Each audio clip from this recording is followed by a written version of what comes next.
లోని ఎల్వి కుమార్ ఆధ్వర్యంలో ఎల్వి సేవా సమితికి సంబంధించి యూత్ అసోసియేషన్ వారు ఈరోజు గణేష్ను అంగరంగ వైభవంగా 11 రోజులు పూజలు చేసి ఈరోజు అన్నప్రసాద వితరణ కార్యక్రమానికి ఎల్వి అన్నగారు చేసినప్పుడు గడ్డెన్నారం మాజీ అధ్యక్షుడు బాలాజన్నన్ గారి ఎన్టీఆర్ కృష్ణన్నను సత్తన్నను మళ్ళీ పోతే ఆర్మూర్ ఎల్ఐసి సీనన్నను పిలవడం జరిగింది.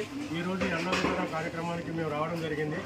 మా చిత్తనపూరి ఆర్యవైశ్య సంఘం నుంచి గడ్డెన్నారం ఆర్యవైశ్య సంఘం నుంచి అన్నకు ధన్యవాదాలు తెలుపుతున్నాము. జై శ్రీరామ్, భారత్ మాతాకి జై. ఈరోజు ఈ 11 డేస్ కార్యక్రమం అయిపోయిన సందర్భంగా 500 మందికి ఎల్వి యూత్ అసోసియేషన్ ద్వారా అన్న ప్రసాద వితరణ కార్యక్రమం చేయడం జరిగింది. ఇది దిగ్విజయంగా జరుగుతుంది.